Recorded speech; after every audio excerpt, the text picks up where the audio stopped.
สมัยมาแล้วกับมีผู้เก่าไปคนในอยากบอกคนนอกอยากเข้าเป็นธรรมดาสัจธรรมของชีวิตมาลองมาลำครับน้องฮักที่รับแสงทองที่ได้อำลาพุ่งนะครับเพื่อที่สิไปยังฝากปกป้องพี่ตอนน้องเข้าจีเดียวแล้วฟังครับกับการน้องฮักที่รับแสงทองสวัสดีพี่น้องทุกคนครับน่าจะมีเหตุผลที่ต้องล่าวงไปก่อนเพราะว่าจะไปศึกษาต่อเป็นช่วงรอยต่อใน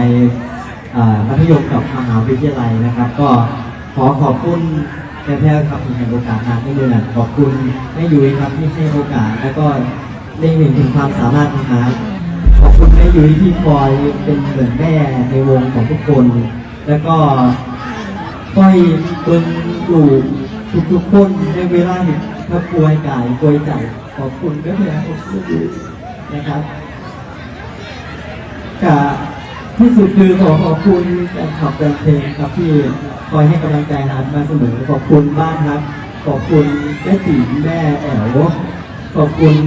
แม่เทแล้วก็แม่ทุกท่านอาจจะเอามาไม่หมดขอบคุณพี่คอยซัพพอร์ตฮัทเสมอฮัทเขามามือแรกมีแค่ชุดผักเขามาแค่ชุดเดียวจนวันทุกวันนี้ผมพ่อแม่เห็นฮัทใส่เสื้อผ้าเอาไปแบบใส่เสื้อผ้าให้ฮัทขอบคุณที่เปลี่ยนชีวิตเด็กจาก15 ปีวันนี้ขึ้นแก่ได้ดีวันนี้ขอบคุณทุกคนทุกคนให้เราทหน้าที่วิสัยหน้าที่ยุบงใดทำหน้าที่อะไรหน้าที่บมีวันลืมมือดีบนจะขอเก็บวันนี้เป็นความทรงจำตลอดไป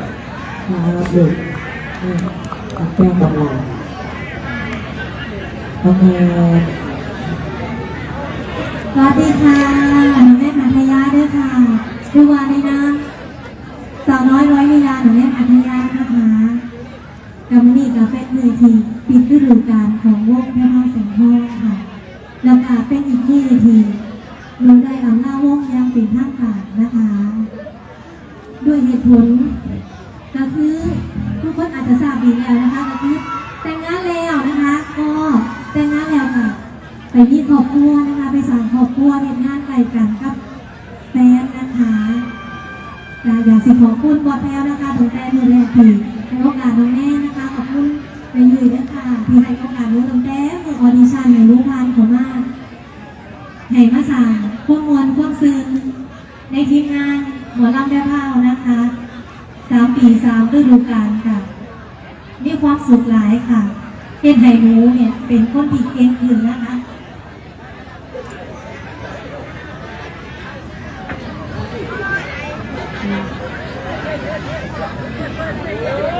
มาสักวันแต่โอกาสยังมันจะของที่เราไว้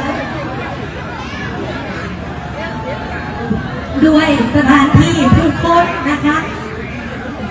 วันเวลาเรียนให้หนูเป็นคนที่เก่ง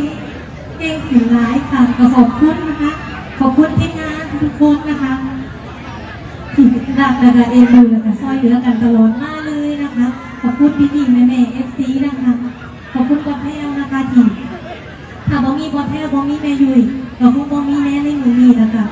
หนูกับพงศรีบ่มีแต้มครับหากและก็คอยเมตตาซัพพอร์ตสู่เสือผางามๆให้หนูนะคะอีกทั้งยังหมอมาไล่ให้หนูพอนะคะกับขอบคุณหลายๆด้วยค่ะทุกคนมือให้แม่ก็พาทำนะคะบ้านหลังนี้ยังพร้อมอบกอดพวกหนูเสมออยากกลับมาเมื่อไหร่ก็ได้ก็นี่คือบ้านของพวกหนูนะคะเสียงปรบมือสดๆอีกสักครั้งหนึ่งค่ะ